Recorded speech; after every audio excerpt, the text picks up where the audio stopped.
À tous et bienvenue sur cette vidéo dédiée aux 10 substances les plus dangereuses pour l'homme.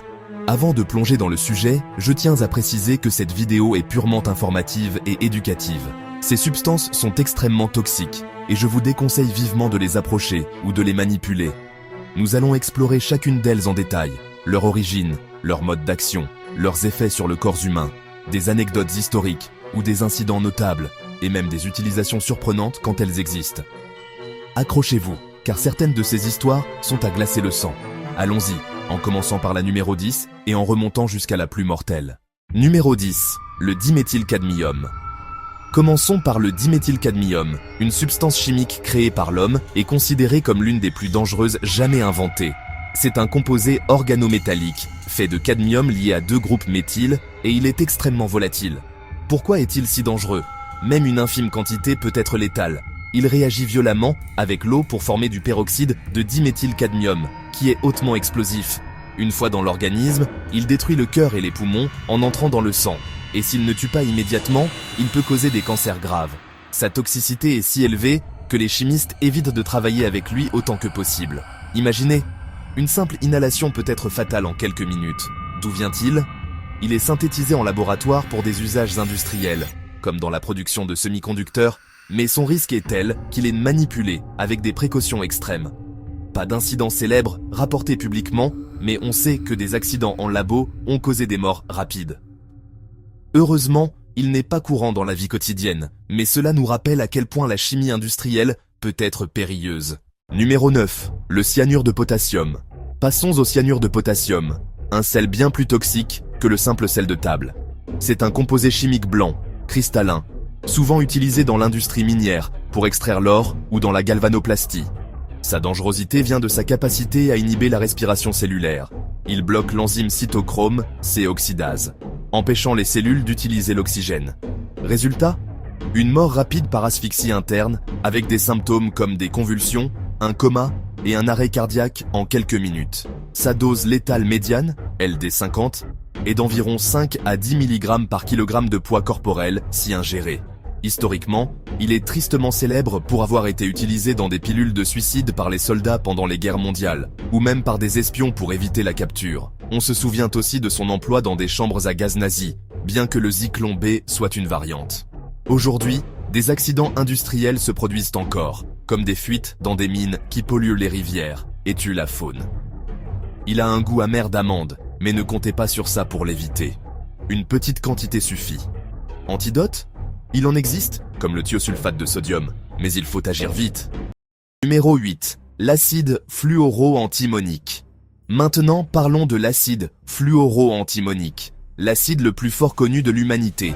C'est un superacide, obtenu en mélangeant de l'acide fluorhydrique avec du pentafluorure d'antimoine, et il est environ 10 quadrillions de fois plus puissant que l'acide sulfurique pur.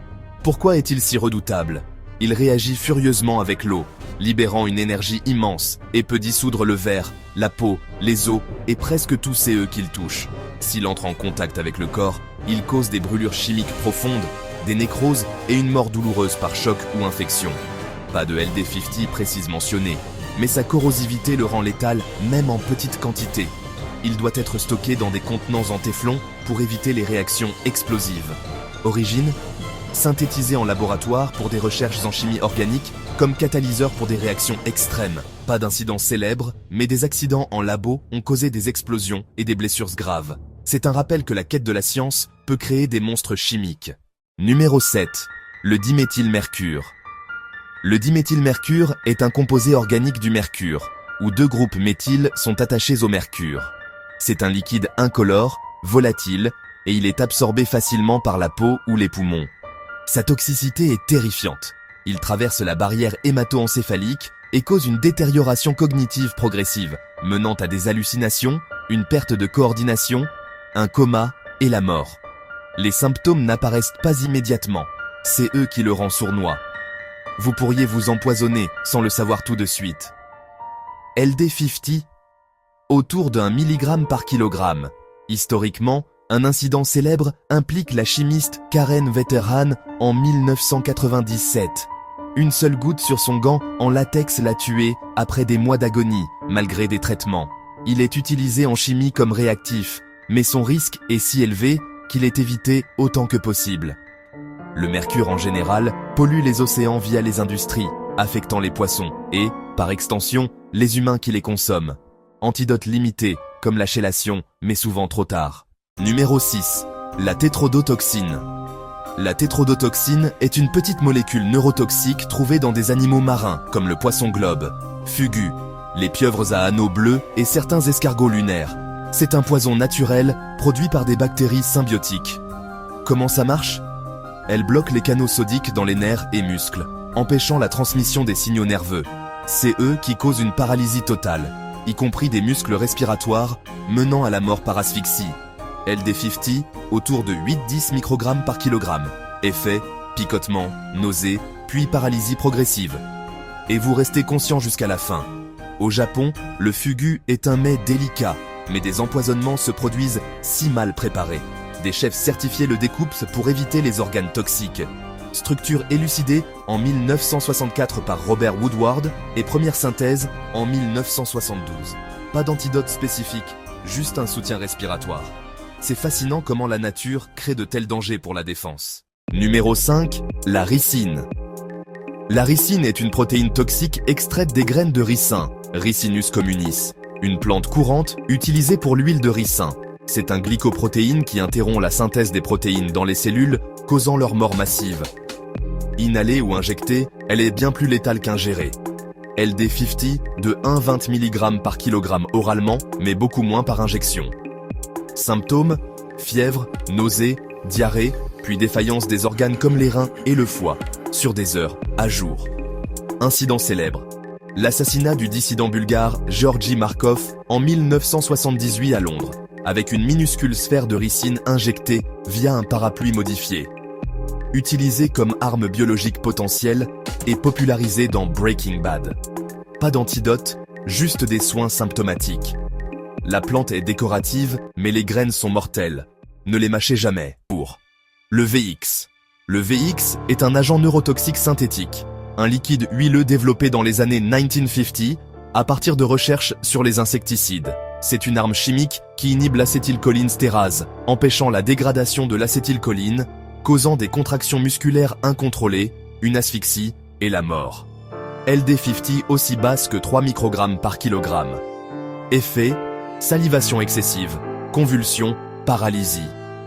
Produit pendant la guerre froide par les deux camps, il a tué 4000 moutons lors d'un accident en Utah en 1968 et un membre du culte Aum Shinrikyo.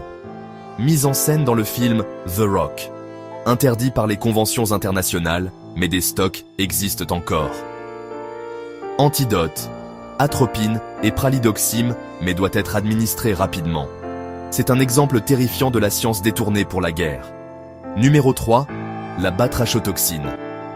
La batrachotoxine est un neurotoxin extrait de la peau de grenouille, comme la Phyllobates terribilis, grenouille dorée, en Amérique du Sud. C'est une petite molécule organique qui bloque les canaux sodiques, les laissant ouverts, causant une paralysie et un arrêt cardiaque. LD50, autour de 2 microgrammes par kilogramme, 2 grains de sel suffisent pour tuer. Effet, paralysie complète, défaillance cardiaque. Les indigènes colombiens l'utilisent pour empoisonner des flèches de chasse, en frottant la grenouille sur le feu pour extraire le poison. Aussi trouvé chez des oiseaux comme le pitohui en Papouasie-Nouvelle-Guinée, via leur alimentation. Les grenouilles captives perdent leur toxicité sans régime spécifique. Pas d'antidote connu. La nature est ingénieuse, mais mortelle. Numéro 2. La méthotoxine. La méthotoxine est la toxine marine la plus létale, produite par des dinoflagellés, plancton marin, et accumulée dans des poissons cigatériques en Polynésie. C'est une molécule non protéique massive, très complexe à synthétiser. Elle agit comme cardiotoxine en augmentant le flux de calcium dans les membranes cardiaques, causant une défaillance cardiaque. LD50, autour de 51 nanogrammes par kilogramme chez la souris, une magnitude plus toxique que la batrachotoxine. Effet, problème cardiaque rapide, potentiellement fatal, associé à des empoisonnements via des fruits de mer contaminés lors de blooms algueux.